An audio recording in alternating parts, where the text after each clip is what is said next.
I think one of the joys about this business is finding that guy who maybe somebody says is a fifth, sixth, seventh round pick or a free agent, saying, I think he's better than that, and being able to stand up in front of the scouting department and say, hey, let's give this kid a chance. I think he can help us win. Well, was that, to that point, Gary, was that kind of Alexander Mattison last year? I'm not a big mock draft guy, so I don't care where they say a guy's going to go. I want to see where you take him. But a lot of people were like, Mattison, probably not in the third round. You took him in the third round, and I know you like him. Yeah, you got to give KP the credit there. Every time we got together, KP talked about this kid and what he thought, he could be, and got to know him really, really well through this process. So KP banged the door, for him throughout the entire process. For me, I guess a good example for me would have been Olabisi a little bit. I liked him as a player. He was down the line. He kind of grew on me as things went, but I thought we had an excellent draft on the offensive side of the ball last year. We got some young guys, Irv, Bradbury, all these guys that are going to play for us for a long time.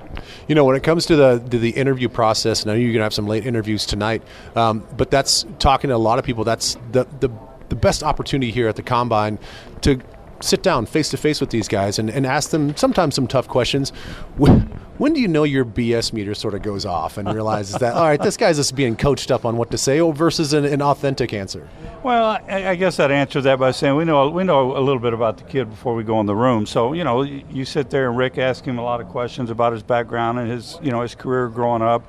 We start to ask football questions, talk to us about this coverage or call this play. Let's watch your film. Now you call the play and tell me what's going on here. So, I think throughout the process you really get to know what they know and, what type of people they are when they converse with you, sit there for 20 minutes. So it's a very good process that goes very in-depth, over a period of time. So you just kind of got to pay attention throughout that process. Going back to sort of the on-the-field tape that you watch outside of the interviews, when it comes to there are some guys in the draft inevitably that are small school guys, mm-hmm. Division II, Division III. I mean, heck, there's an offensive lineman that is right outside Minneapolis at a really small school. How do you gauge the level of competition with the skill set that you see? Yeah, that's the hard part, but I think if you play the game well, you're kind of projecting, hey, this kid's going to keep playing well. It's like you said today, you watch kids from Ohio State walk across that stage, Florida State, Clemson, Alabama, and then here comes a kid from St. John's, the offensive lineman today. So, but I think you root for him more than anything. You see a kid and you say he's got the size to play. He's a bright kid. Obviously, it's a big jump for him, but you root for him, So hopefully there'll be some good gems come out of that for us. With Gary Kubiak, Vikings offensive coordinator from the Combine, 9 to noon, and Vikings.com. With offensive linemen, the way the college game is constructed these days, Gary, how do you translate from the film an offensive lineman you think will work in the NFL? I think the hardest part is really just watching guys come off the ball and knock people off the ball because there's so much spread in college football now and throwing the football. So that is a projection. But, if you're a good athlete and you play with a stinger, so to speak, you're a guy that's got a good chip on his shoulder and plays very aggressive, I think we can always help him make that jump. What did you like about rookie Garrett Bradbury in his first year? Well, you know what? You sat in a room with him. He was one of our formal interviews. It took about 2 minutes to watch this guy just totally command a room, totally in control of what's going on. He watched his film. He explained everything to us. He didn't just tell us what he was doing. He told us what the other 10 guys, the quarterback as well, was supposed to be doing. So he was just very impressive as a player, but as a person. One of the guys we just sort of slide over to the right side a little bit of the offensive line is Josh Klein. As we talk about, potential changes and upgrades and on the whole team, you talk about the offensive line and you really look back at the season, like, we didn't call his name very much, and I know that's how offensive linemen want to be. They want to be anonymous, but how do you assess his play this year? No, man, he played really well for us and very consistent. Like you say, usually up front, if you're not talking about the guy much, he's playing pretty well. But go back, he missed a few games.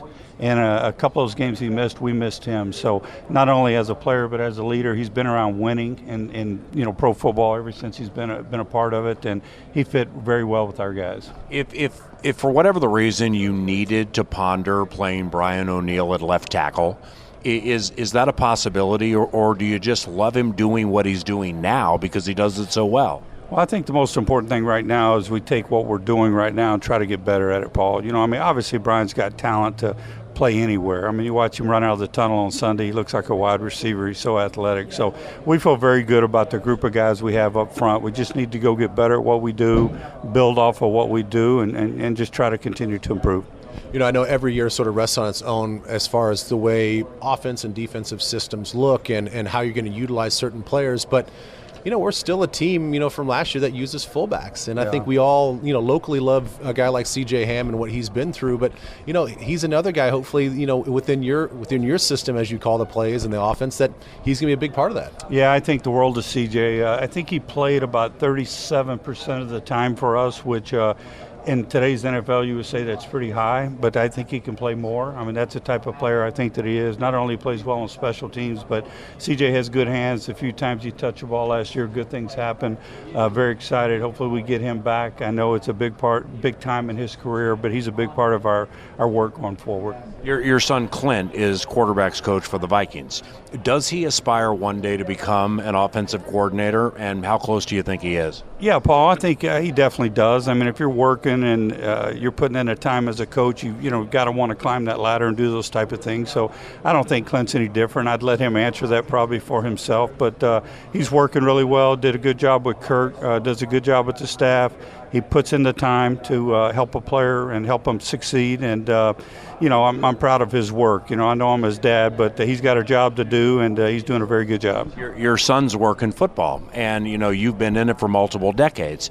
As a dad and as a professional, how difficult was it or can it be balancing all the hours that go into coaching and winning and being a dad? I think you better have a good wife. That's the key, Paul.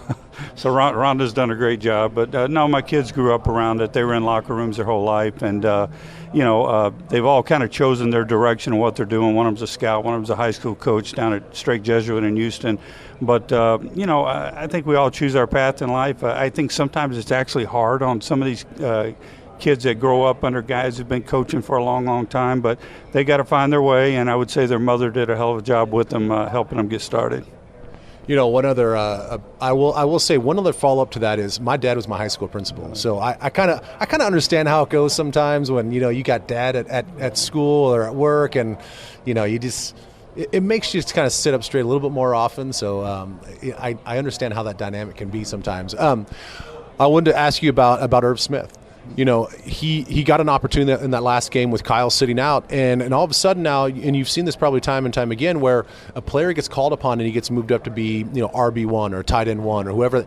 It seemed like he found another gear in that game. It seemed like he played with a little bit more reckless abandon. If you go back and look at our season, we got away from. We weren't a 3 wide receiver football team. Obviously when we lost Beebs and we were young, we lost Adam for a period of time.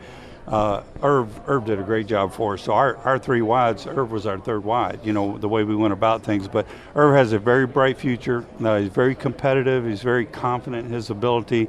I think the sky's the limit for him. He can move around, do a lot of things, kind of like CJ does a lot of things for us. So I'm very excited for Irv's growth. Usually these guys will make their biggest jump from year 1 to 2, and I think he's already made a jump. So let's see what happens. A couple of quickies to close for Gary Kubiak, Vikings offensive coordinator. For my taste, Kirk Cousins is coming off the best season of his career, and clearly the offense is conducive mostly to the way he wants to play, obviously when protected. So with the step he took from his first year here to last year with you and Kevin, what are some things you'll be looking for as the next step into 2020 for Cousins? Well, I've said this, Paul, a couple of weeks ago. I think he's in the prime of his career. I really do. And Kirk's a very bright young man. He understands system-wise exactly what we want to do. He did it with Coach Shanahan before. We build on that now. Kevin did a great job with him, and that's one of the reasons Kevin's in Cleveland, the great job he did with Kirk. But we'll grow. I'll sit down with Kirk. We'll get started here in about a month and grow off of some of the things we've done this past year, and yet try to push forward with that. But Kirk does his part. He works extremely hard. He's very competitive. He went on the road. He won a big playoff game. That's hard to do in this business. So I think there's been steps of growth there. So let's see if we can go take another one. one of the big facets of his game, and you guys obviously utilized that this last year, was just getting him outside the pocket. Yeah. He really seemed to thrive, even though sometimes from the quarterback position you are cutting off half the field and it's just a half field read. But I thought was really impressive. He's not probably known as a super athletic guy, but whenever he rolled out to the left, he was able to flip his hips really nicely and get the ball down the field. When did you guys see that was actually a nice, viable possibility to get him rolling out counter to his right hand? Well, Ben, in our business, there's a place called the spot, and you've got to get your quarterback off of that spot. It's 7.5 yards right behind the center, and you've got to get him off that spot or people can come get him. But he's proven he has the ability to go both ways from a standpoint of booting and moving and throwing, so that's a big plus. But I think it starts with running the ball. If you can run the ball well, you can move your quarterback. So it'll still start that way with us, but hopefully we can grow with some of the things Kirk's been able to do. From what you know now, Gary, obviously with more work to do, meetings and everything, do you like the wide receivers in this draft? People say it's a super deep draft for receivers. Do you like them? I would agree with that. What little bit I've seen, that's really what I concentrated on last week before I came here. But some good-looking young players. Hopefully we can add to our group. We've got some good young guys on our team that not many people know much about, that we're on the practice squad, that we're doing a good job. So hopefully those guys make a big jump and we add to it.